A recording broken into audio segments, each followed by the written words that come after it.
All right, so if you've enjoyed the presentations today and you are a graduate student and like to get involved with research in a greater way, here are some upcoming research opportunities.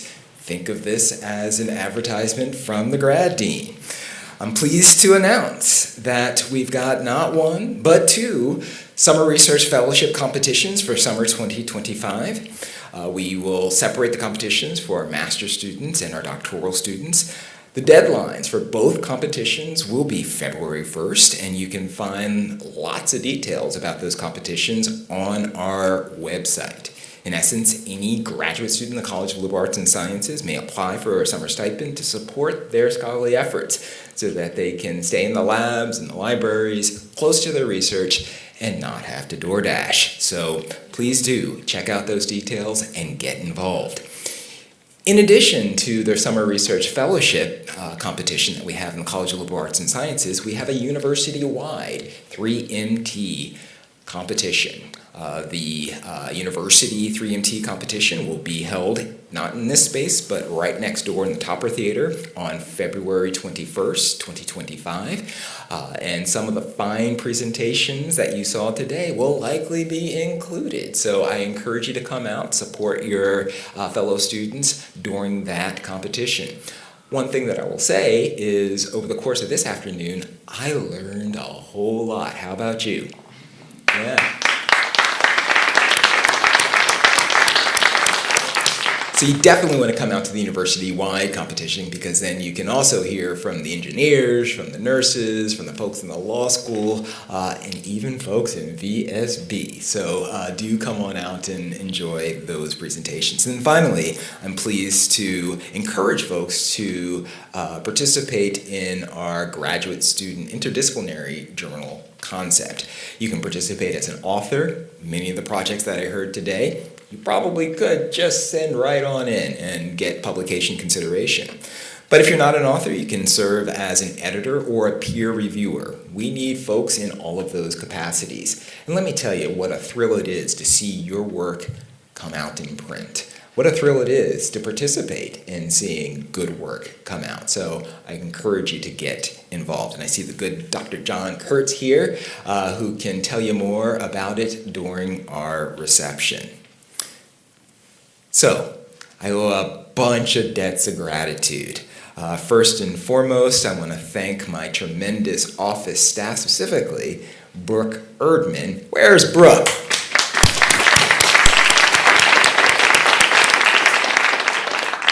For all of their efforts to host today's event, to do all the planning, to do all the coordinating, to get folks to submit stacked PDFs and then to translate those stacked PDFs into documents that our committees could evaluate, and then to plan for an event like today and collect poster materials and abstracts and name pronunciations and a whole bunch of logistics that would make your head spin. So thank you, staff, for all that you do. I really appreciate your efforts, and thank you, Brooke, specifically for leading the charge. Can we give him one more hand?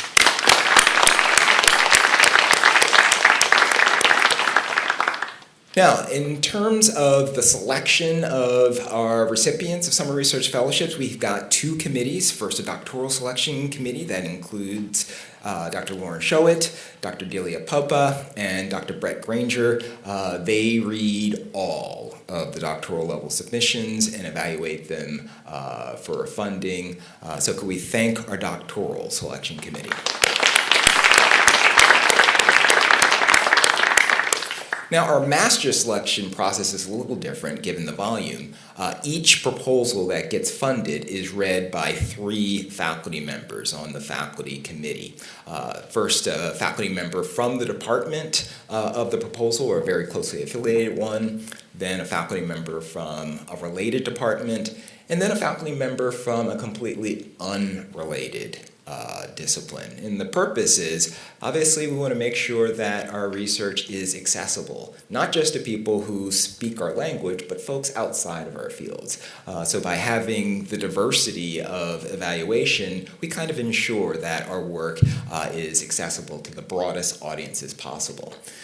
Can we acknowledge the members of our Master Selection Committee? I see the good Dr. Adam Langley in the back. Dr. Deanna Zubris. She's from our chemistry department. Dr. Jia Zhu is from our communication department. I don't see him here. I don't think he could be with us, but Dr. Joe Toscano from psychological and brain sciences. Dr. Ed Sobel from theater. And on the 2024 committee was the good Dr. Peter Spitaler from theology and religious studies. Finally, I'd like to thank all of the graduate faculty sponsors and advisors who work so closely with students. Many of them were able to come today and to present their students. It is just such a testament to your commitment to graduate education and the mentorship process. So can we give it up for all of the graduate faculty sponsors, advisors, and mentors?